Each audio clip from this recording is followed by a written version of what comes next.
नमस्ते परमहंसास्वादित चरण कमल चिन्मकरंदाय भक्त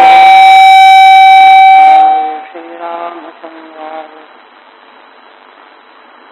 भागीरथायस्य वदने लक्ष्मीर्यस्य च वक्षसि यस्यास्ते हृदये संवित्तं सिंहमहं भजे। विश्वसर्ग विसर्गादि नवलक्षणलक्षितम् श्रीकृष्णाख्यं परं धाम जगद्धाम नमामि तत्।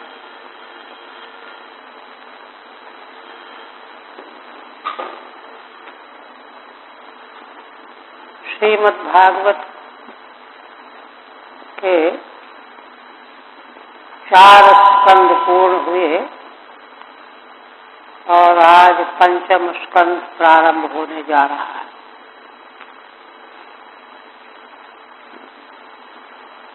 पंचम स्कंद प्रारंभ होने के पूर्व शास्त्र की पद्धति है सिंहावलोकन न्याय से पिछले विषय का अनुसंधान कर लेना चाहिए।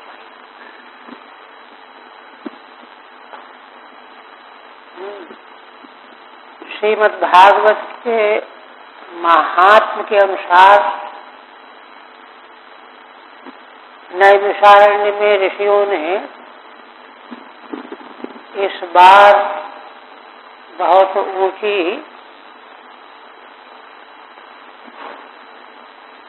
स्थिति के विषय में प्रश्न किया कि माया मोह का निराश कैसे करते, क्योंकि वो जानते थे कि हजारों वर्ष से हम लगे हुए हैं, कुछ मिल ही नहीं रहा। इसलिए पहले से तय कर लिया था कि इस बार सूर्य जी आएंगे तो हम लोग विशेष प्रश्न करेंगे। वही विशेष प्रश्न किया। उसके उत्तर में सूर्य जी ने श्रीमद्भागवत की महिमा बताई। प्रथम स्कंध में सर्वोत्कृष्ट श्रोता के रूप में महाराज परीक्षित को निरूपित किया गया। और देखिए, यह सर्वोत्कृष्ट श्रोतृत्व जो है अकस्मात प्रकट हुआ। हाँ, ये जरूर है कि उच्च कुल धर्म के प्रति निष्ठावान कुल में वे प्रकट हुए थे। जन्म स्वयं भगवान ने जिनको उदर में गर्भावस्था में रक्षा किया, इसलिए बड़े उज्ज्वल प्रारब्ध को लेकर के आए। उनके कुल के मातृकुल पितृकुल की महिमा का उल्लेख किया गया। यह समझने के लिए कि देखो, जब ऐसा कुल होता है जिस कुल में ऐसे ऐसे महापुरुष प्रकट होते हैं, निष्ठा रखने वाले धर्म के प्रति, भगवान के प्रति, वहीं ऐसे श्रोता का जन्म होता है, प्राकट्य होता है। और ऐसे उत्कृष्ट परिस्थिति में महाराज परीक्षित के सामने अकस्मात उनसे भूल हो गई, अपराध हो गया, श्राप हो गया। हालांकि उनको जब मालूम पड़ा तो उन्होंने तो उसको भगवान का अनुग्रह माना, क्योंकि भगवान की इच्छा के बिना तो कभी कुछ होता ही नहीं है। अनुग्रह माना और अनशन करके बैठ गए। और वहीं अकस्मात यदृच्छा भगवान सुखदेव जी आ गए। देखिए, सब घटनाएं भगवान की प्रेरणा से संचालित होती है। महाराज जैसे महापुरुष को से अपराध बन जाना, श्राप मिल जाना और सब त्याग करके अनशन करके गंगा तट पर बैठ जाना। सारे संसार के ऋषि महर्षि उपस्थित हो गए, आ गए वहां। भगवान सुखदेव जी उनके बीच में महाराज ने प्रश्न किया, म्रियमाण मनुष्य को क्या करना चाहिए? उसका उत्तर सर्वोत्कृष्ट श्रोता महाराज परीक्षित और सर्वोत्कृष्ट वक्ता भगवान सुखदेव। तो उनके प्रश्न का, दोनों प्रश्नों का उत्तर दिया। फिर भगवत लीला के संबंध में जब प्रश्न किया तो ब्रह्मा और नारद संवाद सुना। उसी संवाद के प्रसंग में ही नारद जी ने अनेक प्रश्न जो किए थे उनके उत्तर के लिए श्रीमद् भागवत का उपक्रम किया। तो प्रथम स्कंध सर्वोत्कृष्ट श्रोता की स्थापना के लिए है।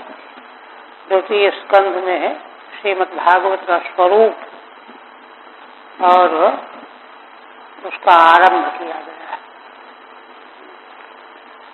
और यहीं से बता दिया गया कि 10 पदार्थों का वर्णन है।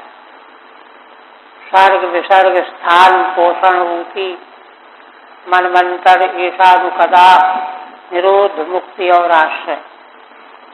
तो क्रमशः तीसरे स्कंद में सर्ग का वर्णन किया गया। सर्ग माने प्रकृति से उत्पन्न होने वाला संसार। अब विसर्ग का मतलब होता है, तीसरे स्कंद में सर्ग, चतुर्थ स्कंद में विसर्ग। सर्ग और विसर्ग 2 का विवेचन हो गया। सर्ग का निरूपण करके तीसरे स्कंद में कुछ विसर्ग की चर्चा भी आ गई। आख्यान जो करदम महर्षि का, देवहूति देवी का आख्यान, कपिल भगवान का प्राकट्य विसर्ग के क्रम में आता है। और इसके बाद फिर चतुर्थ स्कंद में विसर्ग। सर्ग तो उसको कहते हैं जहाँ प्रकृति से भगवान के संकल्प के अनुरूप प्राकृत पदार्थ तत्व प्रकट होते हैं। महातत्व, त्रिविध अहंकार, इंद्रियां, मन, देवता, तन्मात्राएं और पंचभूत, ये सामग्री प्रकट होती है, इसको सर्ग कहते हैं। इसके बाद फिर विशेष सर्ग विसर्ग। तो ब्रह्मा जी के द्वारा भगवान ने विसर्ग की रचना कराई। विसर्ग में सर्ग की अपेक्षा क्या बढ़ गया? एक तो अनंत जीवों का प्रारब्ध, उन्होंने जैसे जैसे कर्म पूर्व कल्पों में किए थे उन कर्मों के अनुरूप धर्म अधर्म और मिश्रित तीनों प्रकार के कर्मों के अनुरूप उनको जाति आयु भोग प्राप्त करना है, होना है। इसलिए ब्रह्मा जी ने अदृष्ट को देखा। अदृष्ट माने उत्पन्न होने वाले जीवों का प्रारब्ध।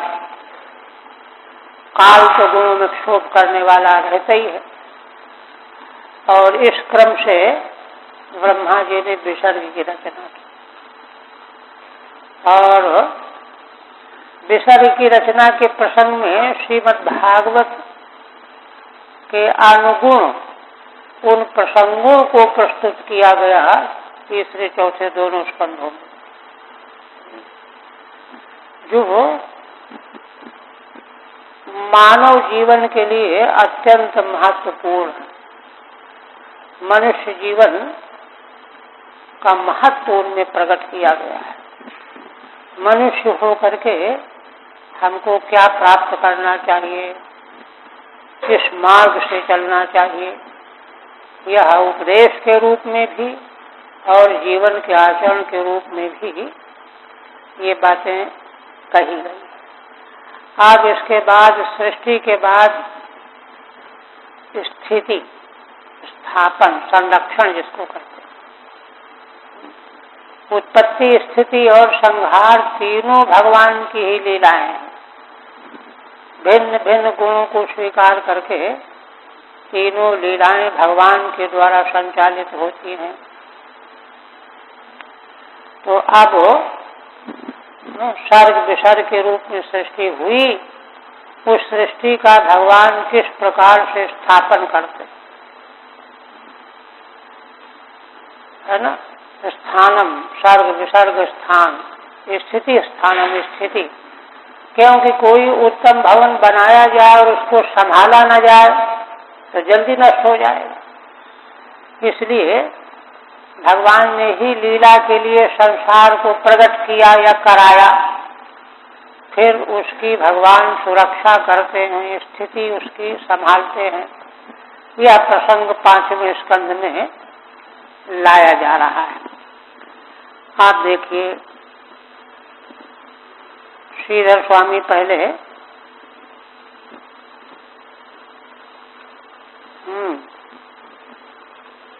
उपक्रम करते हैं। श्री गणेशाय नमः। ओम नमः श्रीमत् परमहंसास्वादित चरण कमल चिन्ह मकरंदाय भक्त जनमानस निवासाय श्री रामचंद्राय। प्रथम स्कंद का जो मंगल श्लोक है वह यहाँ भी कहते हैं। अब आगे कहने लगे इस स्कंध में क्या वर्णन किया गया है। अथातः पंचम स्कंध व्याख्यानेक विशेषवान प्रियव्रतान्वयो यत्रो सप्रपंच प्रपंचते। यह जो पंचम स्कंध है ना, इसकी व्याख्या करने जा रहे हैं। यह कैसा है? अनेक विशेषवान, इसमें अनेक विशेष विषयों का उल्लेख किया गया है। प्रियव्रतान्वयो यत्रो सप्रपंच प्रपंचते।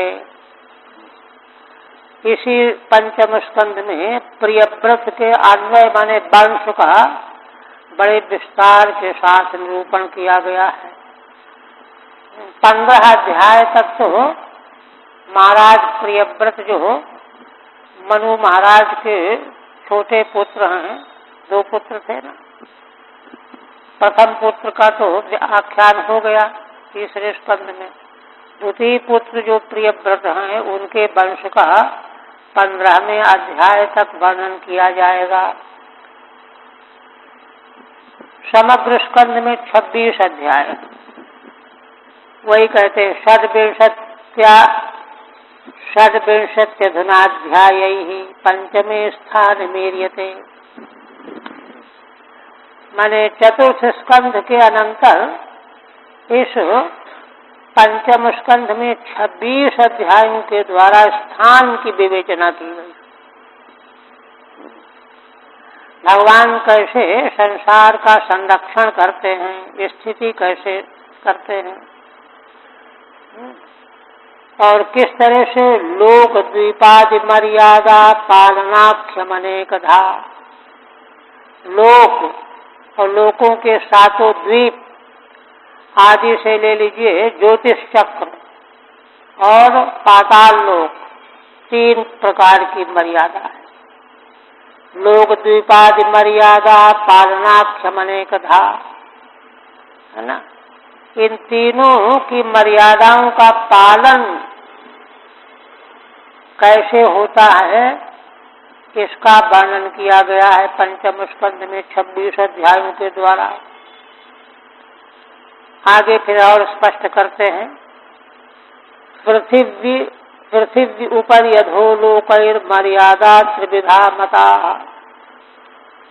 लोक की मर्यादा 3 प्रकार की है। पृथ्वी एक, उसके ऊपर के लोक सूर्य लोक आदि, और नीचे के पाताल आदि लोक, अधोलोक जिसको कहते हैं। बीच का पृथ्वी लोक, ऊपर का, है ना, नक्षत्र लोक, सूर्य चंद्र लोक और नीचे का पाताल लोक, मर्यादा त्रिविधा मता, 3 प्रकार से समग्र लोकों की मर्यादा बनाई गई है। पुनश्चैकैकशस्तेषु मर्यादा बहुधा मता, तो 3 प्रकार की मर्यादाओं में मूलतः विभाजन तो है, किंतु अलग अलग तीनों में अवान्तर भेद बहुत है ना। पुनश्च एकैकशः तेषु मर्यादा की, बहुधा मर्यादा मता, बहुत प्रकार से मर्यादाओं के अवान्तर स्तर बताए गए। पहले कहते हैं भूवि द्वीपादि मर्यादा पाल्यन्ते राजभिः पृथक्, भूमेरुपरि देवाद्यैस्ततश्चाधो सुरादिभिः। भूलोक पृथ्वी लोक की मर्यादा द्वीपादि मर्यादा, पृथ्वी लोक में द्वीप आदि 7 द्वीप हैं, प्रत्येक द्वीप में अलग अलग खंड है। राजाओं के द्वारा तत्त पालन करने वाले राजाओं के द्वारा उन मर्यादाओं का पालन किया जाता है। और भूमेरुपरि देवाद्यैः ततश्चाधो सुरादिभिः, भूमि के ऊपर के जो देवलोक आदि हैं वे अंतरिक्ष लोक भी आ गया उसी में, देवताओं के द्वारा उनका पालन होता है। ततश्चाधो सुरादिभिः, और भूमि के अधो लोक जो नीचे के लोक हैं, असुर हैं आदि से नाग वगैरह ले लीजिए, सब वर्णन आगे आएगा। इस तरह से तत्राध्यायस्तु विंशत्या प्रियव्रत पुरस्सरैः, इनमें से 20 अध्यायों के द्वारा प्रारंभ किया। प्रियव्रत महाराज के अनुयायी, पुरस्सर माने अनुयायी, वंश परंपरा के राजाओं के द्वारा मर्यादा का रक्षण किया गया है। भूवि द्वीपादि मर्यादा पालिता इति वर्ण्यते, भूलोक में द्वीप आदि 7 द्वीपों की मर्यादाओं का राजाओं के द्वारा, जो प्रियव्रत महाराज के अनुयायी वंशीय हैं, उनके द्वारा वर्णन किया गया है। और इसके बाद 3 अध्याय आगे के त्रिभिः सूर्यादिभिर् ज्योतिश्चक्रादिस्मृति कीर्त्यते, आगे के 3 अध्यायों में माने 23 तक ज्योतिष चक्र सूर्यादि भी, सूर्य चंद्र आदि जो ज्योतिष चक्र है ना, इनकी मर्यादा देवताओं के द्वारा कही गई है। इसके बाद भूमि के नीचे के लोग अतलादिषु देवाद्यैः पालनम च ततस्त्रिभिः दैत्याद्यैः, अतल वितल सुतल तलातल रसातल महातल पाताल, जो पृथ्वी भूमि के नीचे के लोग हैं, दैत्य आदि से वही सर्प,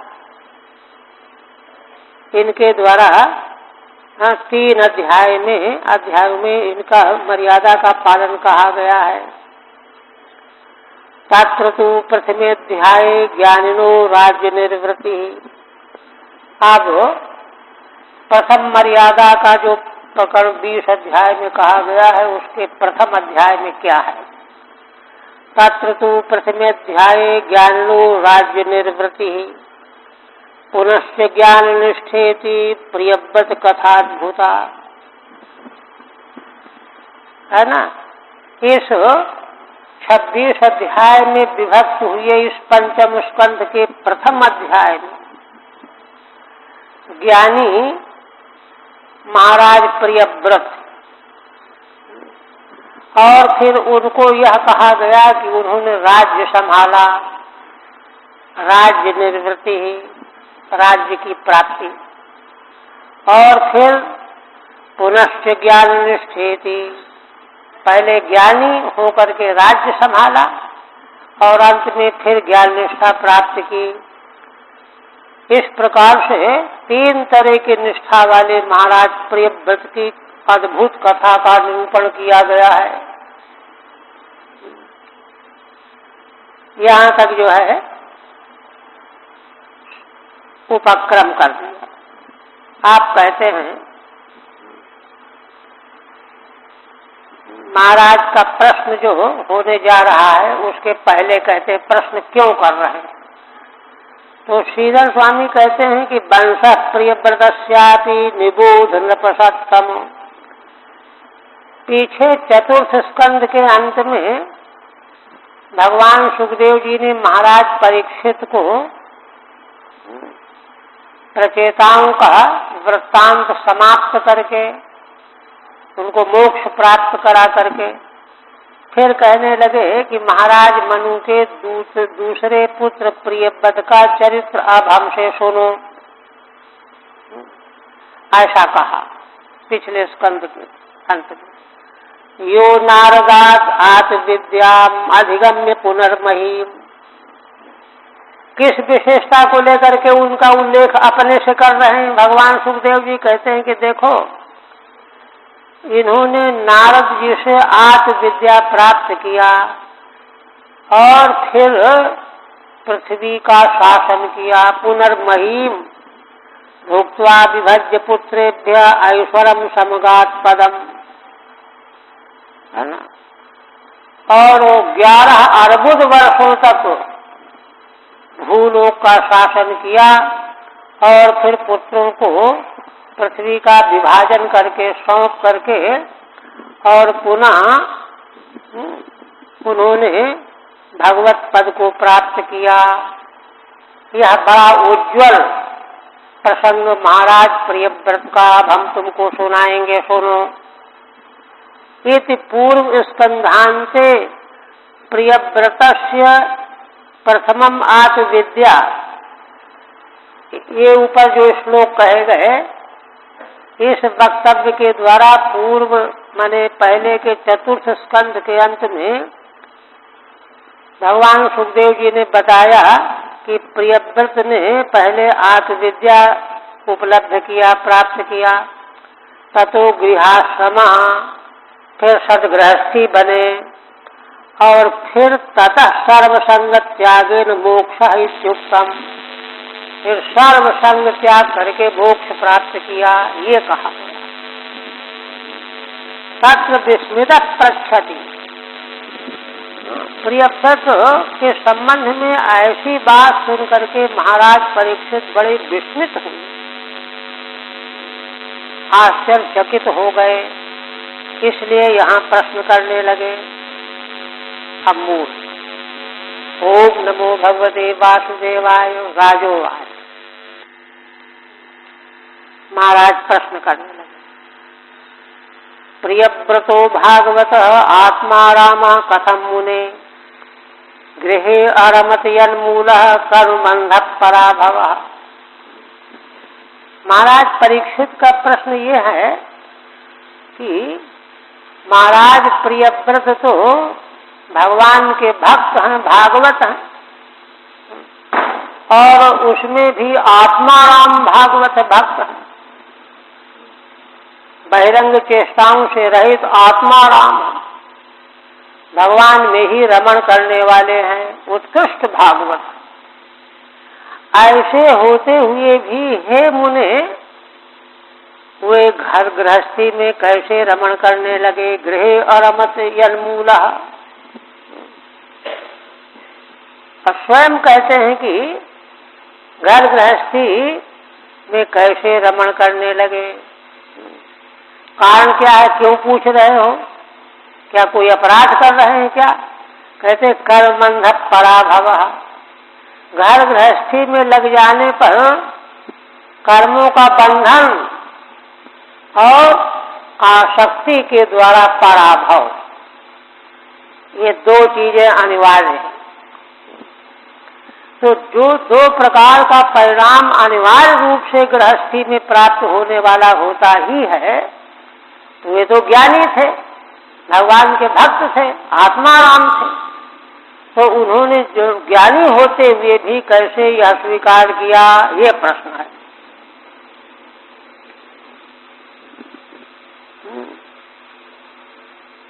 तत्र विस्मित पृच्छति, विस्मित होकर के महाराज परीक्षित विस्मित आश्चर्यचकित होकर के पूछ रहे हैं, प्रियव्रतो भागवतः अत एवात्मा रामो गृहे कथम अरमत। हे ब्रह्मन, प्रियव्रत महाराज तो भगवान के भक्त हैं और आत्मा राम है, आत्मा में ही रमण करने वाले हैं, उनको बाहर का कुछ भी अच्छा नहीं लगता, वे भला घर में कैसे रमण करने लगे, गृहे कथम अरमत, प्रश्न ये है। तो कहते हैं कि ननु रमताम को दोषा, शास्त्र विरुद्ध आचरण नहीं होना चाहिए, है ना, घर गृहस्थी होना तो शास्त्र सम्मत है, इसलिए रमण करने दो, क्या दोष है। इस पर कहते हैं चेदता, उनका तो ठीक है कि जिनको ज्ञान हुआ ही नहीं, अभी विषय रमण करने वाले आत्मा राम नहीं हुए हैं, उनको तो ठीक है, उनके लिए तो मार्ग ही है, प्रवृत्ति मार्ग। किंतु वे तो आत्मज्ञानी थे, भगवान के भक्त थे, आत्मा राम थे, उन्होंने ऐसा क्यों किया। यदि कहो कि नहीं रमण करते हैं तो करें, कोई क्या हानि है, तब कहते हैं कि कर्माम बंधा पराभावस्य, है ना, गृहस्थ संसार में सम्मिलित होने पर कर्मों का बंधन आ जाएगा। अब पराभव माने स्वरूप तिरस्कारो, स्वरूप का तिरस्कार। आत्मा का पराभव क्या है, आत्मा नित्य शुद्ध बुद्ध मुक्त स्वरूप है, किंतु संसार के चक्कर में पड़ करके वह अपने को सुखी दुखी, है ना, कामी क्रोधी लोभी मोही शोकाकुल नाना प्रकार के उपद्रव वाला अनुभव कर रहा है, यही पराभव है। स्वरूपतः नित्य शुद्ध बुद्ध आत्म स्वरूप को इस अवस्था में समझना ही तिरस्कार है, पराभव है, स्वरूप तिरस्कार। यन मूलो भवति, ये क्यों हो गया, क्योंकि गृहस्थ ही इसका मूल है, संसार का संपर्क ही इसका मूल है। यद गृहम मूलम कारणम यस्य, जो ये घर गृहस्थी का चक्कर है, इन दोनों का मूल है, कारण है, माने कर्म बंधन का सिलसिला चल पड़ेगा और अपने स्वरूप का तिरस्कार हो जाएगा। इसलिए प्रश्न है महाराज का। और फिर कहते हैं ननूनम मुक्त संगानाम तादृशानाम द्विजर्षभ गृहेष्वभिनिवेशोयम पुंसाम भवितुमर्हति। दूसरी बात और है उसी प्रश्न के पक्का करने के लिए, कहते हैं कि हे द्विजर्षभ श्रेष्ठ ब्राह्मण, मुक्त संगानाम तादृशानाम, महाराज प्रियव्रत जैसे थे, मुक्त संग थे, ऐसे जो मुक्त संग भगवान के भक्त होते हैं, उन लोगों को गृहेषु अभिनिवेशो न भवति, घर गृहस्थी में उनको अभिनिवेश नहीं होता कि नहीं नहीं अभी हम कुछ वर्ष यहीं रहेंगे, होता ही नहीं। गृह में तो अभिनिवेश जिनका होता है उनको गृहस्थी होना चाहिए। गृहेष्वभिनिवेशोयम पुरुषाम भवितुमर्हति, जो पुरुष मुक्त संग हो गए हैं, ऐसे प्रियव्रत जैसे महान पुरुषों को घर में रहने का अभिनिवेश आसक्ति होती ही नहीं है, हो ही नहीं सकती। गृहेषु रतिश्च तत्राभिनिवेशात् स्यात्, घर में रति माने रमण, घर में रमण कौन करेगा, अभिनिवेश हो कि नहीं बाल बच्चों के बीच में हमको रहना है और ये देखना है वो देखना है। जैसे आत्मदेव ने आया है ना, वहाँ सन्यासी ने कहा कि अरे छोड़ो, मुंचा ज्ञानम प्रजारूपम संन्यासे सर्वथा सुखम। तो क्या कह रहा, अरे पुत्र के बिना संन्यास सूखा, क्या क्या कहा उसने, मरने को तैयार हो गया, बलात् पुत्र दो आपको। अब देखो, बलात् पुत्र छीन करके लेना चाहते हो तो दुख तो मिल रही है, फिर भी वो तो महान पुरुष के प्रसाद के रूप में मिला, दुख मिल करके उसका मोक्ष ही हो गया, दुख तो मिलना ही था, इसीलिए तो पुत्र उसको हो नहीं रहा था। तब कहते हैं कि ये अभिनिवेश जो है होता है तभी रति होती है। सच भागवता नाम आत्मा रामाणाम न संभवती। तो यह जो अभिनिवेश और रति है, भगवान के जो भक्त हैं, है ना, आत्मा राम है, उनमें यह संभव ही नहीं है। अभिनिवेश नहीं तो रति भी नहीं, तब गृहस्थ क्यों बनेंगे? न नूनमिति। और कहते हैं महताम खल विप्रर्षे उत्तम श्लोक पादयो छाया निर्वृत चित्तानाम न कुटुम्बे स्प्रियामति। कहते हैं कि जो महान पुरुष हैं, जो उत्तम श्लोक भगवान के चरणों में छाया में ही जिनका चित्त शांत बना रहता है, वे कोई बात उनके पास आकर करना लगता है तो कहते हैं भाई विघ्न न करो।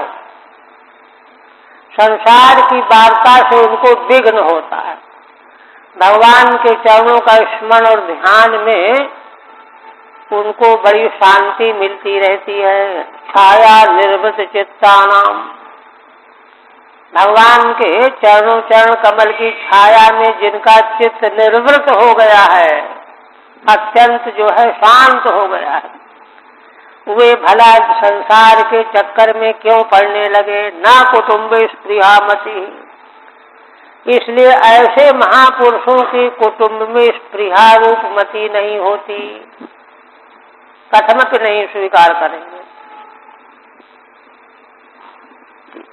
गृहशक्ति ही कुटुम्बाद स्पृहा भवति, है ना। घर में रहने की आसक्ति जब हो, कुटुंब से स्पृहा हो,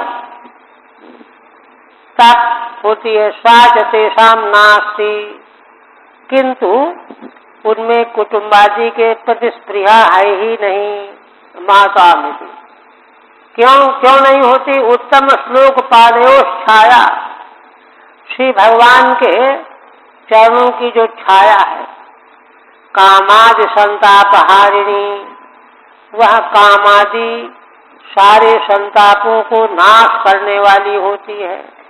कामना से ही तो प्रवृत्त होता है, किंतु भगवान की चरणों की छाया मिल जाने पर कोई कामना नहीं होती उसको।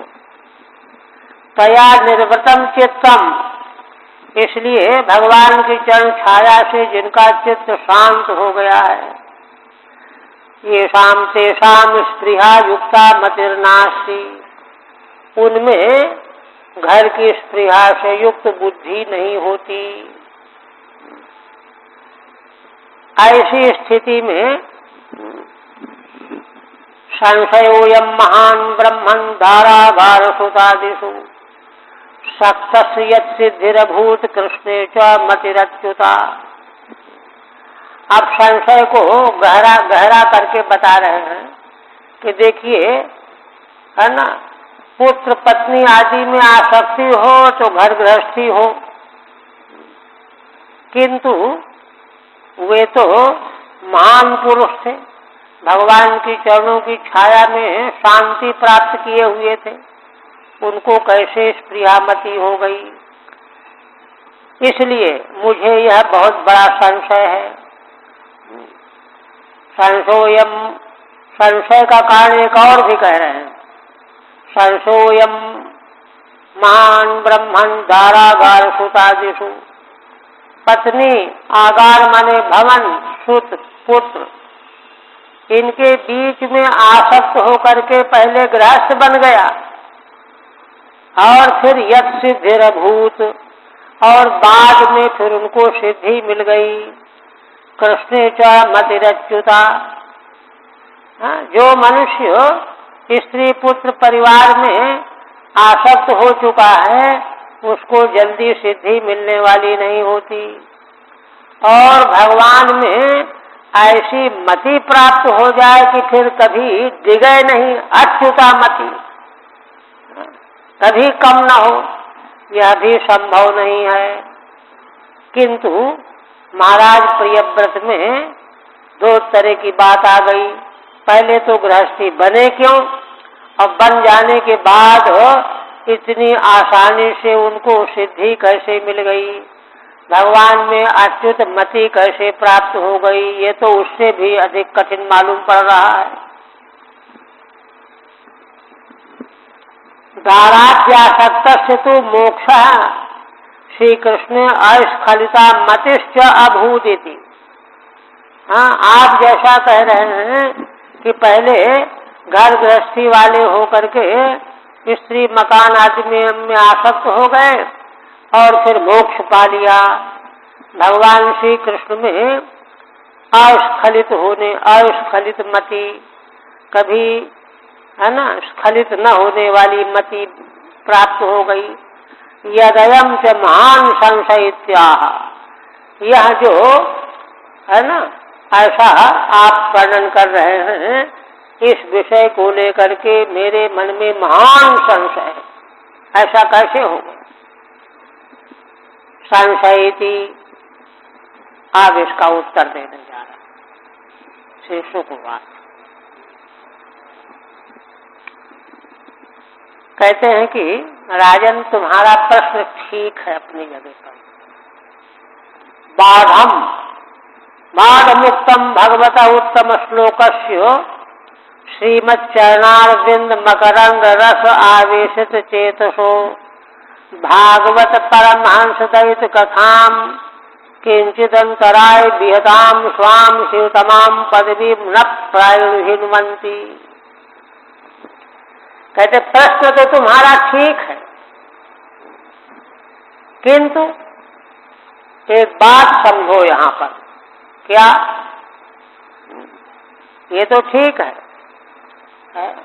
कि जो ऐसे गृहासक्त हैं उनको तत्वबोध भगवन्मति ये संभव नहीं है, किंतु जो लोग आत्माराम और परम भागवत हैं, स्वयं तो उनकी रुचि नहीं होती, स्वयं में गृहस्थी होना चाहे ये तो नहीं हो सकता, किंतु विघ्न के रूप में किसी की आज्ञा पा करके उसका पालन करने के लिए ये कभी गृहस्थ हो सकते हैं, वह उनके जीवन का विघ्न माना जाएगा। वही आगे प्रसंग लाएंगे। बाधमुक्तम, हे राजन तुम बिल्कुल ठीक कह रहे हो, हम अंगीकार करते हैं, तुम्हारा प्रश्न गलत नहीं है, किंतु इस प्रश्न के आगे की बात समझो। क्या?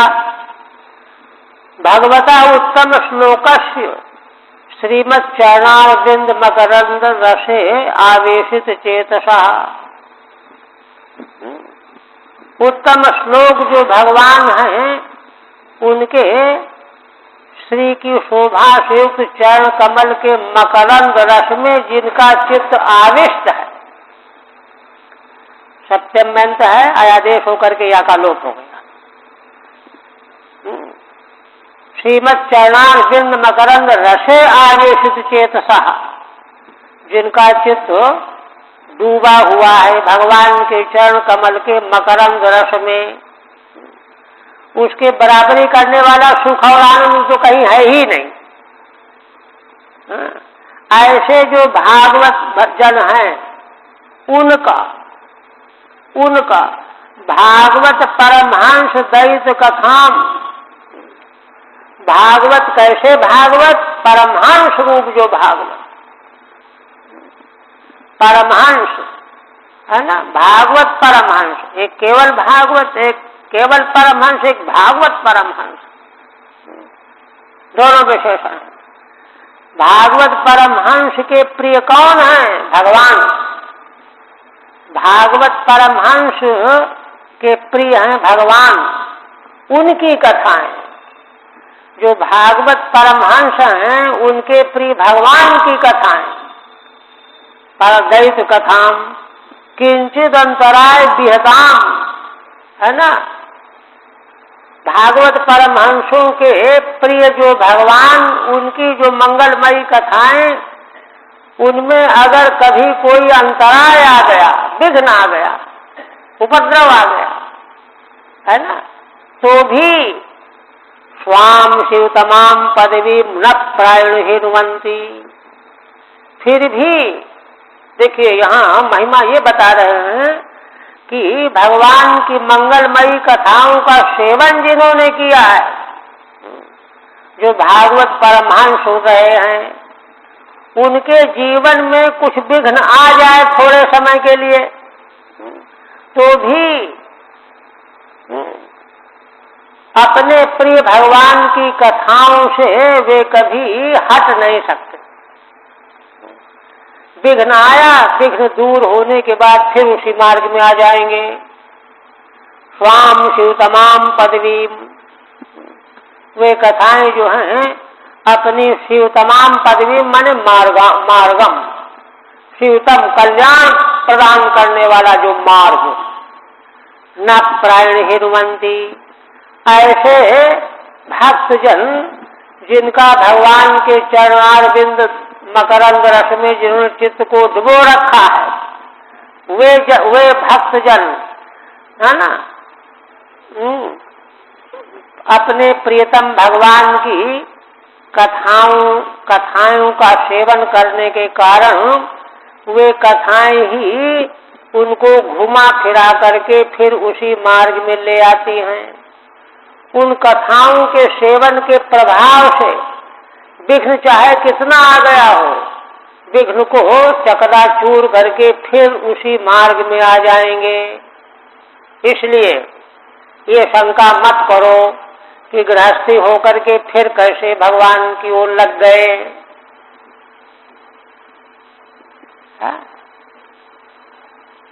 तात्पर्य कहने का यह है कि भगवान की कृपा, भगवान का अनुग्रह तो बहुमुखी होता है ना।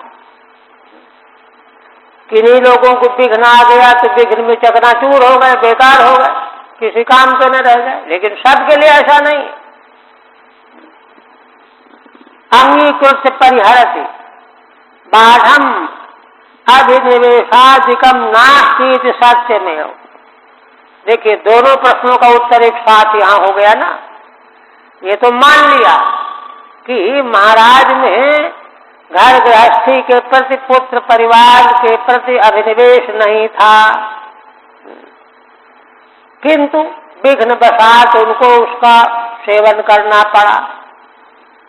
ये तो सत्य है। तथापि विघ्न बसेन तेषाम प्रवृत्ति, विघ्न के प्रभाव से परवश होकर के प्रवृत्ति बन गई और पूर्वाभ्यास बलेन पुनर्निवृत्तिश्च संगच्छते। पूर्व के अभ्यास के प्रभाव से पूर्व में जो भगवान के लीला चरित्रों में डूबे हुए थे वे, उनकी ये विशेषता है कि जिसका एक बार भी भगवान के लीला चरित्रों में जो डूबा हुआ हो गया है, वह बीच में विघ्न आने पर भी वह उसी मार्ग में पुनः आए बिना नहीं रहेगा। पुनर्निवृत्ति पूर्वाभ्यास के प्रभाव से संगच्छते या संगत होता है। इत्याह भगवता श्रीमत् चरणारविंद मकरंद रूपो यो रसः। इसी बात को समझाने के लिए मूल की संगति लगा रहे हैं। माने ठीक है कि महाराज को कोई आसक्ति घर गृहस्थी में नहीं थी, किंतु विघ्न बसात उनको स्वीकार करना पड़ा। निवृत्ति फिर कैसे हो गई? तो पूर्व कर्म के अभ्यास से, उसकी यहाँ पर महिमा है।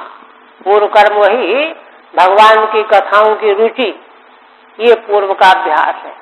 वह भगवत कथा रुचि जो है उसको खींच करके, है ना, उसको इधर जरूर ले आएगी। भगवता श्रीमद चरणार बिंद मकरंद रूपो यो रसः, भगवान के चरण कमल के मकरंद रूप जो रस, तस्मिन् आवेशितम चेतो, उसी रस में जिन्होंने अपने चित्त को डुबो दिया है। तेपि केनचिद अंतरायण, ऐसे महान पुरुष भी अगर कोई अंतराय विघ्न आ गया, वेपि तेपि केनचिद अंतरायण विघ्नेन विहतामपि, विघ्न के द्वारा उनमें विघ्न आ जाता है, अंतराय के द्वारा। विहतामपि स्वाम, जिस मार्ग में चल रहे थे उसमें विघटन हो गया, किंतु स्वाम शिवतमाम पदवी मार्गम न हिनुमंती न त्यजंती, वह जो भगवान की कथा के अनुसंधान वाला जो कल्याणतम वाला मार्ग है, उसको वे नहीं छोड़ते हैं। न त्यजंती, काम, कौन सी मार्ग को, कौन सी पदवी है? भागवता एव परमहंसा, जो भागवत ही परमहंस हो चुके हैं। तेषाम दैतस्य, उनके दैत प्रिय कौन? भगवान। प्रियस्य श्री वासुदेवस्य कथाम, उन भगवान की कथा वार्ता, किस्सा कहानी, वह उससे वे अलग नहीं हो पाते, छोड़ नहीं पाते, छोड़ नहीं सकते। ये उत्तर हुआ। तो कहते हैं अच्छा, तो महाराज प्रियव्रत के जीवन में विघ्न कैसे आया, क्या हुआ, कैसे क्या हुआ, वो सब बताना पड़ेगा। तब कहते हैं ये तो समाधान प्रश्न का हो गया, अब उसको संगठित करना है प्रियव्रत महाराज के चरित्र में। कैसे? यद हि वाहा राजन सा राजपुत्र प्रियव्रत परम भागवतो नारदस्य चरणोपसेवया आंजसावगत परमार्थ सतत्तो ब्रह्म सत्रेण दीक्षिष्यमाणो अवनितल परिपालनायां नाथ प्रवर गुणगणैकांत भाजनतया स्वपित्रोपामंत्रतो भगवति वासुदेव एवाव्यवधान समाधि योगेन समावेशित सकल कारक क्रियाकलापो नैवाभ्यनंदत, यद्यपि तद अप्रत्याम्नातव्यम तदधिकरण आत्मनो अन्यस्मादसतोपि पराभव मनवीक्षमाण। गद्य काव्य है ये। भगवान सुखदेव जी कहते हैं, एक एक श्लोक, एक एक पद में बहुत अर्थ भरा हुआ। यदि माने यदा, जिस समय, वाव निश्चयार्थक निपात, हे राजन, जिस समय सा राजपुत्र प्रियव्रत है, ये राजकुमार प्रियव्रत, अभी तो शासन में थे नहीं, राजकुमार थे प्रियव्रत, उसी समय ये परम भागवत हो गए, भगवान के परम भक्त बन गए।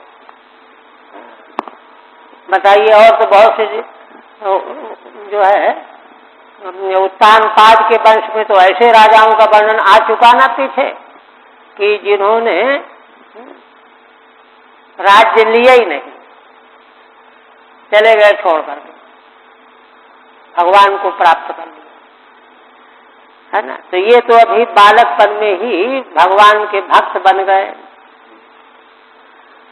और देखिए, एक बात तो ये, दूसरी बात, नारदस्य चरणोपसेवया अंजसा अवगत परमार्थ सतत्व, श्री नारद जी के चरणों की सेवा करते करते उनके पास चले जाते, कभी कभी यहाँ राजधानी में आ जाते नारद जी, उनकी चरणों की सेवा में लगे लगे। अंजसा अवगत परमार्थ सतत्व, अनायासेन परमार्थ को तत्व के सहित जान लिया उन्होंने प्रियव्रत से, जन्मजात प्रतिभा थी। और इसके बाद उन्होंने यह तय कर लिया कि अब हम संसार में सम्मिलित नहीं होंगे। क्यों? ब्रह्मशस्त्र दीक्षिष्यमाणः, ब्रह्मशस्त्र कहते हैं जिसकी दीक्षा के बाद फिर व्यक्ति संसारी नहीं बन सकता। नैष्ठिक ब्रह्मचर्य जिसको कहते हैं, महावाक्योपदेश गुरु के द्वारा प्राप्त होता है, वह गृहस्थी नहीं बन सकता, संन्यास तो हो कर लेगा। तो उसी ब्रह्मशस्त्र की दीक्षा लेने वाले थे, क्योंकि उनको परमात्म तत्व का ज्ञान हो गया है ना। तो इधर इनकी स्थिति तो ये है कि ये आजकल में नारद जी से प्रार्थना की होगी, भगवान हमको ब्रह्मशस्त्र की दीक्षा दे दीजिए, अब हम अनुसंधान करें। इस दीक्षा को लेकर के ब्रह्मानुसंधान चलेगा और कुछ नहीं। और इधर क्या हुआ? आवन तल परिपालनाय आमनाथ प्रवर गुणगण एकांत भाजनतया। इनके पिता महाराज मनु ने यह तय किया कि इनको राज्य सिंहासन देना है। क्यों देना है, क्यों तय किया? क्योंकि राजा लोग तो बड़े दीर्घदर्शी होते हैं, सूक्ष्मदर्शी होते हैं। आवन तल परिपालनाय, भूमंडल के पालन करने के लिए, है ना, राजा में जैसे गुण होने चाहिए, आमनाथ प्रवर गुणगण एकांत भाजनतया, शास्त्रों में पृथ्वी का पालन करने वाले राजा में श्रेष्ठ गुण कौन कौन से होते हैं? गुणगण एकांत रूप में वे ही पात्र थे, प्रियव्रत ही पात्र थे। इस प्रकार के गुणों से संपन्न दूसरा था ही नहीं। गुणगण एकांत भाजनते स्वपित्रोपामंत्रितो भगवती, अपने पिता महाराज मनु के द्वारा इनको, है ना, प्रस्ताव किया गया, बस अब तुम राज सिंहासन संभालो, हम जंगल जाएंगे। किंतु इन्होंने क्या सोचा? पिता तो यह कह रहे हैं, भगवती वासुदेव एव अव्यवधान समाधि योगेन। ये तो प्रियव्रत महाराज भगवान वासुदेव में ही बिना व्यवधान के समाधि योग से लगे हुए थे। समावेशित सकल कारक क्रियाकलाप, और उन्होंने उन्हीं भगवान में समग्र क्रियाकारक क्रियाकलाप भगवान में समर्पण कर रखा था। कर्ता कर्म कर्ण संप्रदान 6 प्रकार के कारकों के द्वारा जो क्रियाएं होती हैं वे सब भगवान को अर्पण, है ना। सकल कारक क्रियाकलाप समावेशित नैवाभिनंदत, है ना। उन्होंने पिता महाराज मनु के प्रस्ताव का अभिनंदन नहीं किया, हाँ हूं नहीं किया, सुन के रह गए। तो कहते हैं कि अच्छा, तद अप्रत्यानातव्यम, यद्यपि पिता की आज्ञा का निराकरण नहीं होना चाहिए, शास्त्र दृष्टि तो यह है, ये बात तो जानते थे। तद अप्रत्यानातव्यम, पिता की आज्ञा जो है खंडन करने, है ना, उपेक्षा करने योग्य नहीं है। किंतु इन्होंने बहुत घंटों तक ऊहापोह किया। ऊहापोह करके क्या निर्णय किया? देखिए, तदधिकरणे आत्मनो अन्यस्मात् असतो विपराभवम् मन्वीक्षमाण। कहते हैं कि अगर राज्य के अधिकार को हम ले लेंगे तो आत्मा से अन्य भिन्न अनात्मा, आत्मा से भिन्न अनात्मा यद्यपि है नहीं, वेदांत तो यही कहता है, किंतु अभिनिवेश आ जाएगा। असतोपि, बाहर कुछ न रहने पर भी पराभवम अन्वीक्षमाण, हमारी आत्मा का पराभव हुए बिना नहीं रहेगा। बंधन तो ऐसा ही है, संसार में कुछ हो चाहे न हो, किंतु अगर मन उसको कबूल कर रहा है, देख रहा है, तो सब बंधन है। इस भय से उन्होंने स्वीकार नहीं किया, ये समस्या आई। अब टीका देखिए, प्रियव्रतस्य ब्रह्माद्यैवांतराय रूपा बभूव। श्रीधर स्वामी समाधान के प्रकरण को स्पष्ट करते हैं कि प्रियव्रत महाराज को ब्रह्मा जी की आज्ञा ही विघ्न के रूप में हो गई। इसी बात को बताने के लिए प्रसंग सहित कहने जा रहे हैं। सब प्रसंग यज्ञ इत्यादिना, यज्ञ से लेकर के, है ना, विमुक्त संग प्रकृतिम भजस्व इत्यंतेन, माने आगे ब्रह्मा जी का जो उपदेश है 11-12 श्लोकों में, उसके अंत, उपदेश के अंत में है, यहाँ तक के प्रसंग के द्वारा ब्रह्मा जी की आज्ञा के रूप में ही विघ्न इनको आने वाला है, अंतराय। यद्हिवावहा यदा ही, यद्हिवावहा माने यदा ही, जिस समय ही, वावेति प्रसिद्ध्यादौ, वाव निपात है प्रसिद्धि आदि अर्थ में, कई अर्थों में आता है, निपात है, अलंकार अर्थ में भी रहते हैं। प्रसिद्ध्यादौ हा इति च, हा भी उसी प्रसिद्धि के अर्थ में है, ऐतिह्य अर्थ को बताने वाला है और प्रसिद्धि अर्थ को बताने वाला है। सा स्वपित्रा मनुना, वे महाराज प्रियव्रत अपने पिता मनु जी के द्वारा आवन तल परिपालनाय, पृथ्वी तल के पालन के लिए उपामंत्रित हुए, माने नियुक्त किए गए। किंतु नैवाभिनंदत नैतन नैछत, किंतु इन्होंने उसकी इच्छा नहीं की, राज्य शासन स्वीकार नहीं किया। अथहा तदैव, और जब नहीं स्वीकार किया तब क्या हुआ? अथहा तदैव भगवान आदिदेवो ब्रह्मा, भगवान आदिदेव ब्रह्मा जी आ गए भूलोक में। स्वभवनाद अवतार, अपने भवन से आ गए। ये 7वें श्लोक में, 6वें और 7वें श्लोक का जो वक्तव्यार्थ है उसको श्रीधर स्वामी ने पहले स्पष्ट कर दिया कि पिता ने उनको पृथ्वी तल की पालन करने के लिए नियुक्त किया, आज्ञा दिया, उन्होंने उसको स्वीकार नहीं किया। जब नहीं किया, स्वीकार किया, तो ब्रह्मा जी ब्रह्मलोक से भूलोक में आए। अवतार इत्यन्वय, उपामंत्रण हेतु, क्यों पिता मनु ने क्यों इनको नियुक्त किया, हेतु दे रहे हैं। आमनाता राज्ञाम शास्त्रेण उक्ता ये प्रवरा श्रेष्ठा गुणा, राजाओं में शास्त्र में जो प्रवर श्रेष्ठ गुण कहे गए हैं कि राजाओं में ये गुण होना चाहिए, ये होना चाहिए, ये होना चाहिए, जो श्रेष्ठ गुण कहे गए हैं, तेषाम गणस्य एकांत भाजनतया, उन श्रेष्ठ गुणों का जो समुदाय है वे एकमात्र प्रियव्रत में ही थे। हाँ, एकांत भाजनतया नियताश्रयत्वेन, नियत आश्रय थे महाराज मनु।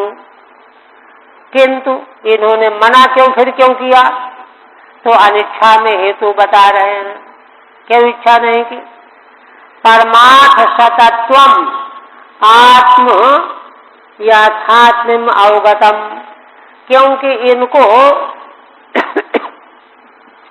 राजकुमार प्रियव्रत को परमार्थ तत्व के सहित अवगत हो गया था। एक परमार्थ का अवगत होना होता है कि ऊपर ऊपर की बात सुन करके हाँ संसार निस्सार है और कुछ नहीं है, ये है, ये तो एक ऊपर ऊपर का है।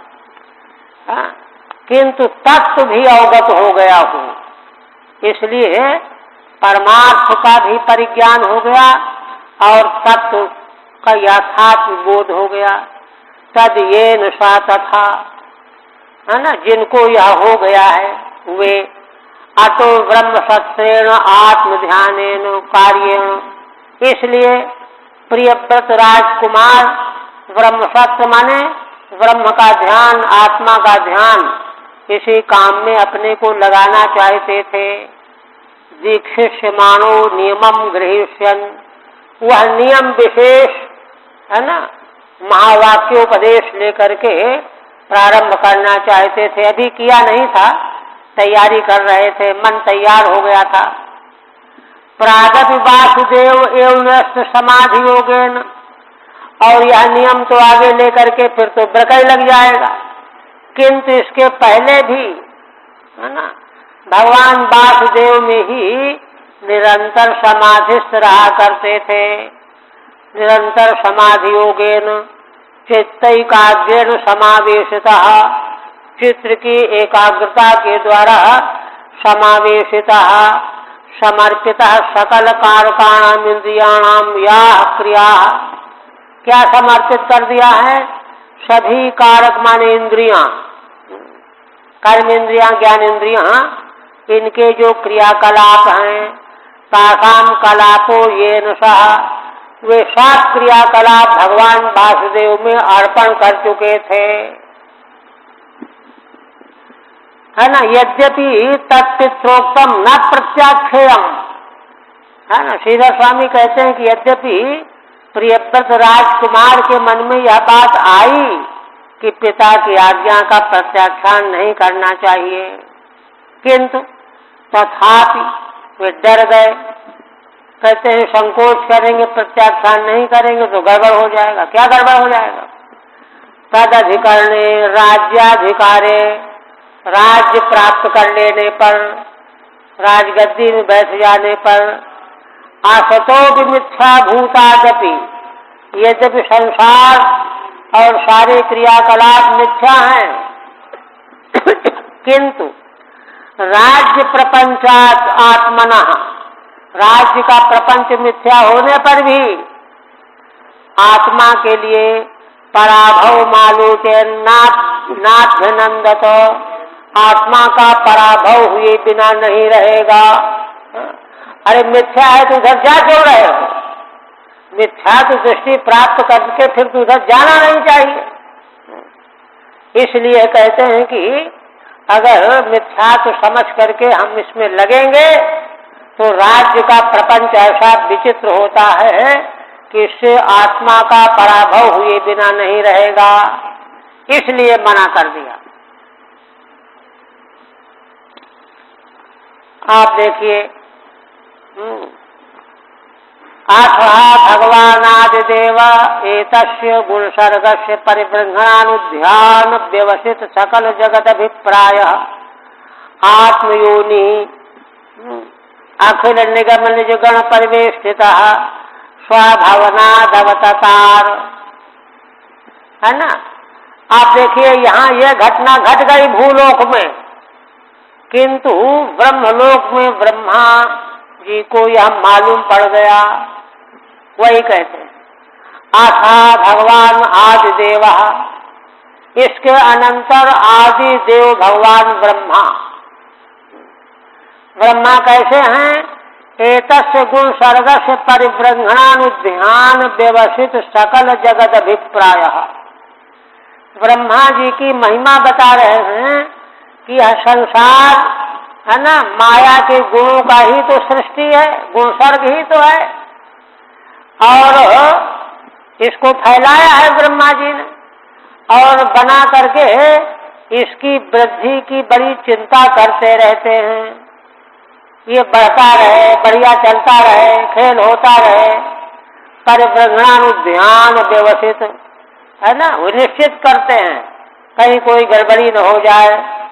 तो इसलिए गड़बड़ी कहाँ होने वाली है या उनको मालूम करना पड़ता है। सकल जगत अभिप्राय, संसार के सभी जीवों के क्रियाकलापों का उनको ज्ञान रहता है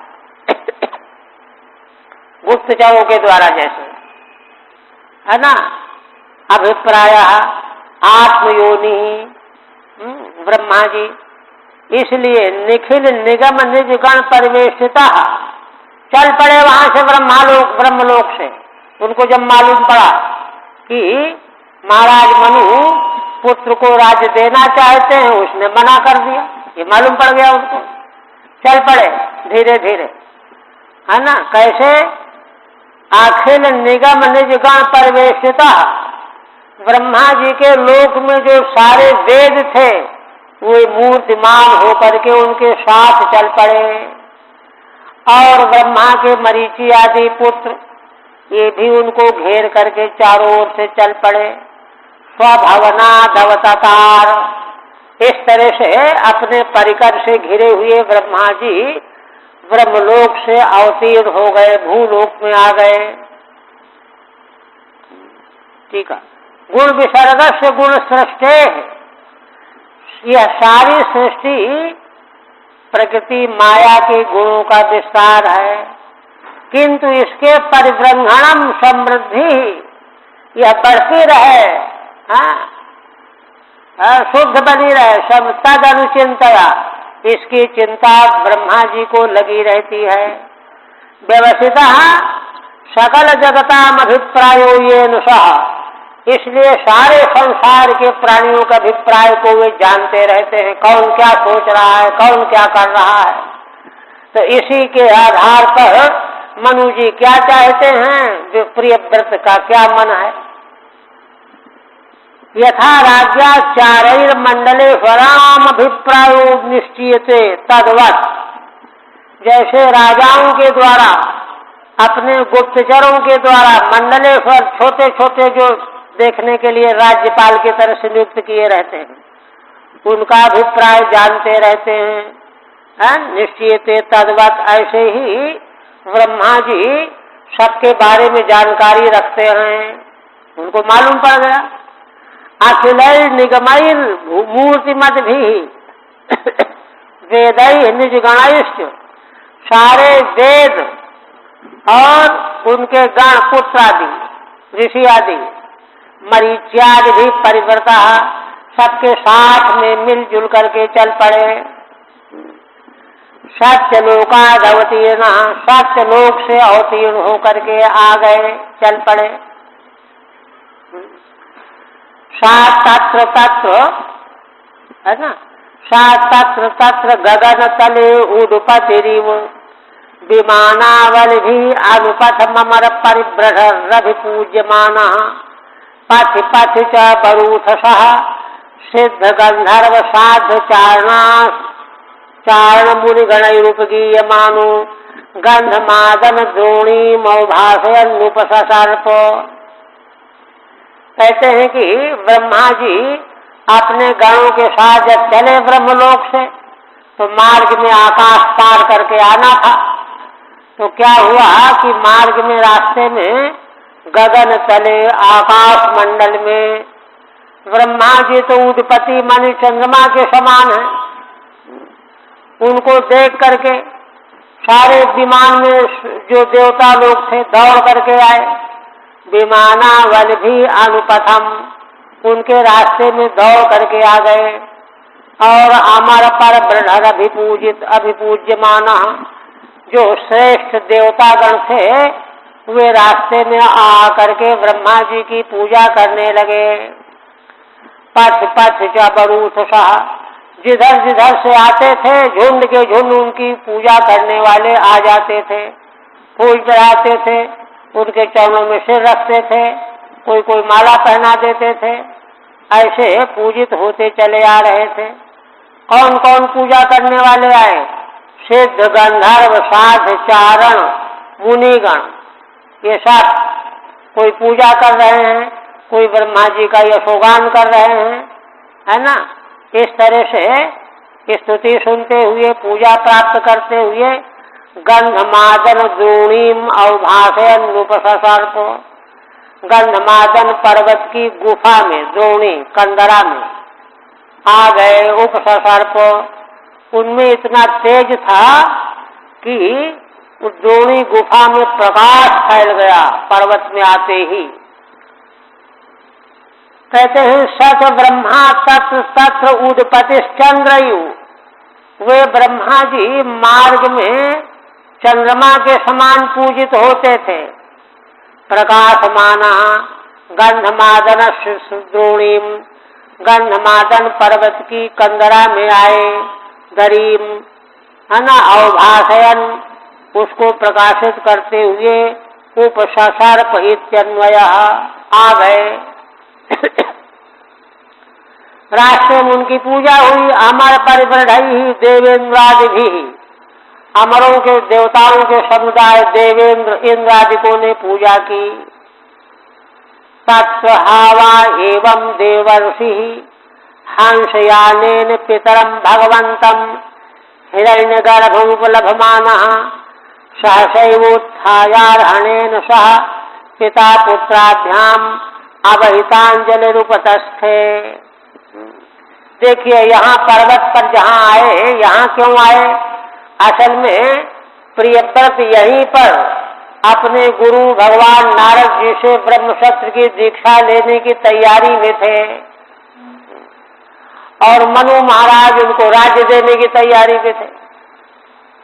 इसलिए नारद जी भी वही मौजूद, प्रियव्रत भी वही मौजूद और मनु भी वही मौजूद, वही आए।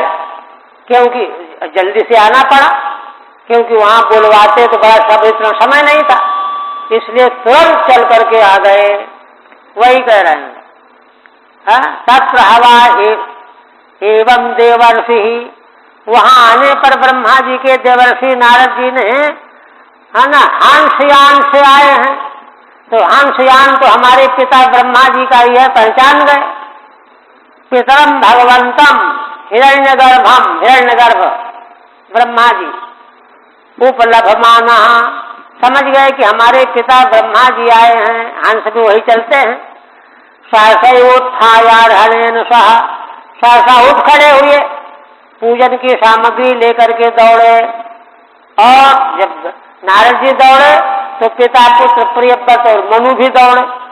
पिता पुत्राभ्याम आवाहितांजलि उपतस्थे, हाथ जोड़ करके उनके उपस्थापन करने लगे। कहते हैं कि हंसयानेन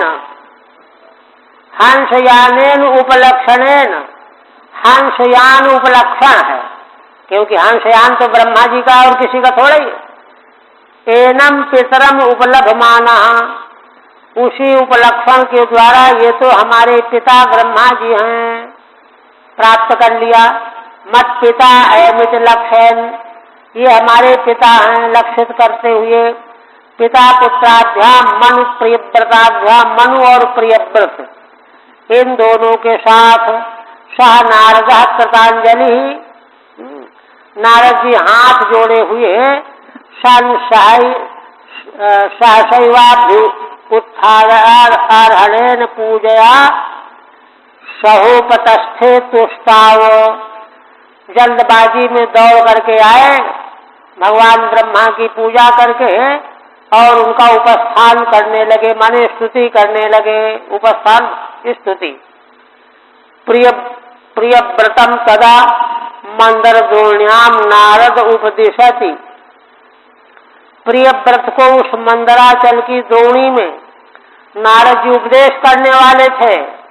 मनुष्यतम नेतुम आगतोस्तीति, और मनु उनको लिवाने आए थे कि बस अभी ठहरो, अभी ब्रह्मशस्त्र की दीक्षा न लो, राज्य ले लो। ये प्रसंग है। आप कहते हैं भगवान अभी भारत तदुपनीतार्हणः सूक्त वाक्येनाति तरामुदित गुणगणावतार सुजयः प्रियव्रत मादि पुरुषः तम सदय हासावलोक इति होवाचो। इसी समय भगवान ब्रह्मा जी ने भी स्थिति समझ गए, फिर भाग संबोधन परीक्षित के लिए। तदुपनीतार्हणः, ब्रह्मा ने नारद जी के द्वारा और प्रियव्रत के द्वारा जो पूजन की सामग्री लाई गई थी, है ना, उसको ला करके पूजन किया।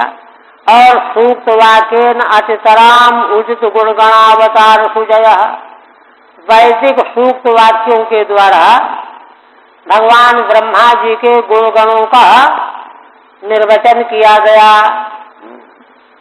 ऐसे गदगद हो गए ब्रह्मा जी। प्रियव्रत आदि पुरुष, आदि पुरुष ब्रह्मा जी उन प्रियव्रत को, है ना, सादय हासावलोक, दया पूर्वक मुस्कुराते हुए उनकी ओर देखते हुए बोले, हे वत्स प्रियव्रत मेरी बात सुनो। ठीक है, हे भारत भगवान आदि पुरुषो ब्रह्मापि। वहां तो तीनों जो है अपने अपने उसमें हैं। इधर ब्रह्मा जी ने भी क्या किया, आदि पुरुष ब्रह्मा ने भी तम प्रियव्रतमिति होवाच, उन प्रियव्रत को कहने लगे, तेन नारदेन उपनीतम अर्हणम यस्य सह, नारद जी के द्वारा जिनके पूजन की सामग्री लाई गई है, सूक्तवाक्येन यथोचित वाक्येन, उनके लिए उचित वैदिक वाक्यों के द्वारा, अतिशयन उदिता वर्णिता गुणगणा अवतारा सुजया सर्वोत्कर्षाश्चयस्य, अतिशय रूप में वर्णन किए गए गुणगण और अवतार जिनके, है ना, और जय प्रदान करने वाले उत्कर्ष, यह सब नारद जी ने किया। उसी समय पर प्रियव्रत को संबोधित करते हुए ब्रह्मा जी ने मुस्कुराते हुए दयापूर्ण दृष्टि से देखते हुए कहा,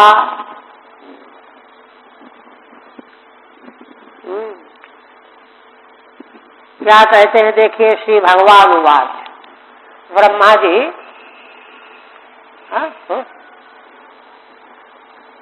अभी है तो नहीं, चलो अच्छा ठीक है।